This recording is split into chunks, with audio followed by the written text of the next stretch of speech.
Welcome back to The Explainer. Today we are diving deep. I mean really deep. We're going to zoom in on a single solitary moment of fear in the middle of the night to unlock a spiritual principle that is just, well, it's universal. We're using the Holy Zohar as our guide to explore one of the most intense, psychologically rich moments in the entire Torah.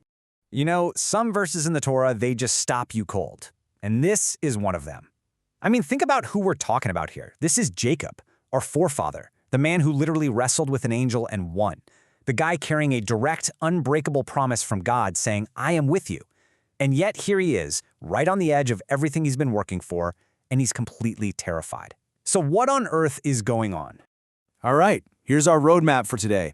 First, we're going to set the scene, really paint a cinematic picture of what it felt like to be Jacob in that moment. Then, we'll get into the secret behind his fear, and I promise it's a concept that might just change how you think about your own vulnerabilities. Yeah, and from there, we'll zoom out and look at the cosmic mechanics. We're talking the actual physics of faith and fear. We'll see how this completely reframes what fear even is, and we'll even translate it into some modern analogies you can use.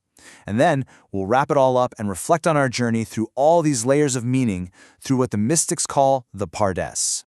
Okay, so let's go there. Let's actually put ourselves on the banks of the Jabbok River, because the Zoar doesn't just want us to read the words on the page, it invites us to see the spiritual movie that's playing behind them. I want you to picture this in your mind's eye, like it's a scene from a movie in stunning 4K.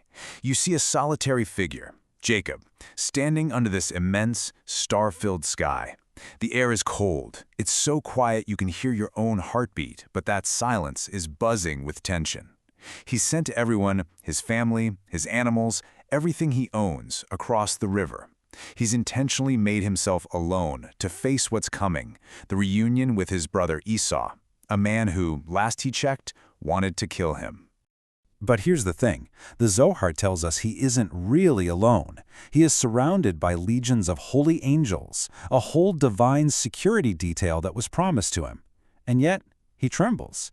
It's not because he doubts God's promise, he doesn't, but something inside him is deeply shaken. And the prayer he offers up, well, it's not a simple please help me.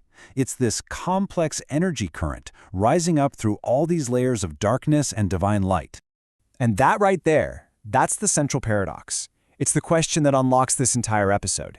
You see, this story isn't about a man having a crisis of faith in God. Not at all. It's about something much more profound. It's about a man having a crisis of faith in himself. And right away, the Zohar just drops this incredible answer on us. It basically tells us that Jacob's fear isn't a bug, it's a feature. It's not a sign of his weakness, it's the absolute signature of his immense spiritual greatness. So let's break down the mechanics of this because it's so important. This isn't about God being fickle and taking back a promise. The Zohar explains that our actions have real energetic consequences.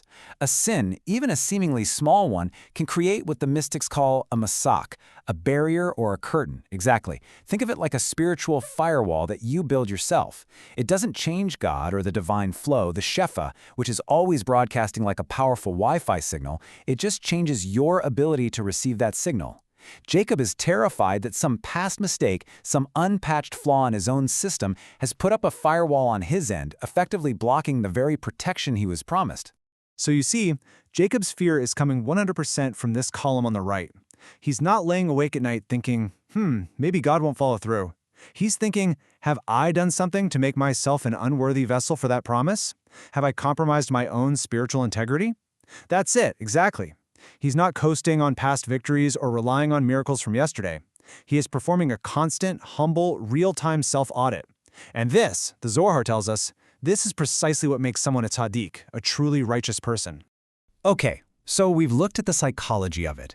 Now let's zoom out, because what Jacob is feeling isn't just a personal emotion. It's plugging into a massive cosmic system. This isn't just psychology. We're talking about metaphysics. And this inner drama that he's experiencing, it maps perfectly onto the Sephirot.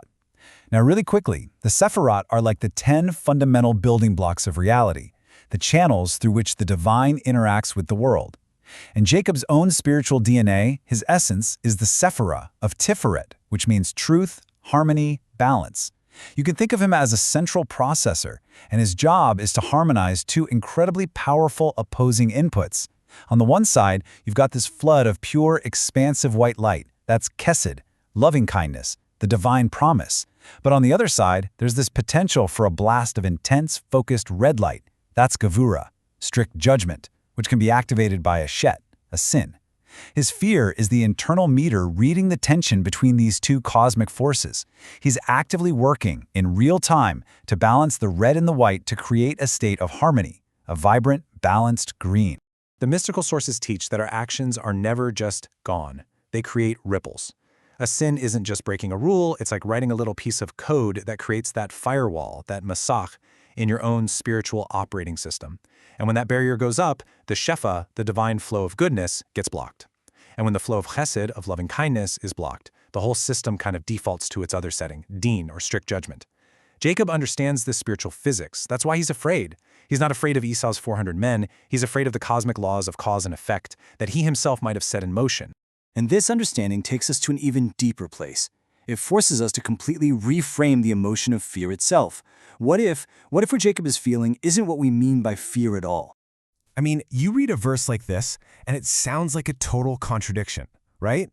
How in the world can you be happy if you're always afraid? It sounds impossible. But the Zohar uses this exact verse to crack open Jacob's inner world for us. And here's the key. The fear that this verse is talking about isn't the crippling anxiety that shuts us down. You see, in Hebrew, there are different words for fear. This type of fear, yira, is much closer to awe, or vigilance, or a deep awareness. It's the feeling that keeps you awake, that keeps you connected to reality and to the real consequences of your choices. Right. The Zohar teaches that the most dangerous spiritual state isn't fear. It's complacency. It's that feeling of I'm good, everything's fine, I can just set it and forget it. But a spiritual connection is a live wire. It needs constant attention. And that vigilance, that holy awareness, that's what keeps the flow going. In a way, Jacob's fear is his connection. Okay, I know, this is getting pretty cosmic. It's amazing stuff, but how do we bring it back down to earth? So let's try to translate this ancient truth using a couple of modern models that might make it click. Okay, so let's start with the video game version. Imagine Jacob is a character in some epic game. He's max level, he's got divine armor, his health bar is infinite because of God's promise. He's basically guaranteed to beat the final boss. But he remembers that way back on level 3, he did something that might have glitched the code. And that glitch could trigger a hidden debuff that randomly cuts his defense in half right when he needs it most. A rookie player just charges in, thinking they're invincible. But a pro gamer like Jacob, he's constantly checking his status menu, peeking around every corner because he knows his own past actions can still affect the game right now. Now, for the adults in the room, let's try a cosmic engineering version. Imagine God's promise is a service-level agreement, an SLA, that guarantees 99.999% uptime for Project Jacob. Well, a responsible systems engineer never just looks at the SLA and says, "Great, my work is done." True professionalism means you are constantly running diagnostics. You're always looking for vulnerabilities. And Jacob's fear, his prayer, his self-reflection, that is his vulnerability scan. He's actively looking for any potential point of failure inside himself that could bring the system down. So his vigilance isn't a sign that he thinks the system is going to fail. It's the very protocol that guarantees the system will succeed. It is the absolute highest form of spiritual engineering. Okay, so after that deep journey into Jacob's soul, what's the big takeaway? We've gone from the simple story to the hidden secret, all the way to the physics of the cosmos. Here's the bottom line. This was never just a story about one man's fear. The Zohar is giving us a universal operating principle. It's teaching us a timeless truth about our connection to the divine. The goal isn't to be fearless if that means being arrogant or complacent. The goal is to be profoundly aware, to understand that our actions, big and small, have cosmic consequences, and to use that awesome awareness to constantly check in, to repair, and to strengthen that connection every single day. So, as we wrap this up, let's try to pull this powerful idea out of the ancient text and put it right into the middle of our own lives. I want you to really think about this. What's the guarantee in your life that you cherish the most? Maybe it's your health. Maybe it's your relationships with your family, your integrity at work. What is that one thing that's so precious to you, you refuse to take it for granted? What do you actively monitor and nurture, not because you think it's about to break, but precisely because you value it too much to ever become complacent about it? Jacob's fear was just a measure of his love and awe for the divine promise. What do we value that much? Thank you for joining us for this complete journey through the Pardes. We hope these ancient truths help you and your family improve your own dimensions this week. If you enjoyed this full chapter deep dive, please like, subscribe, and share which part of the journey touched your soul in the comments. We'll see you in the next chapter.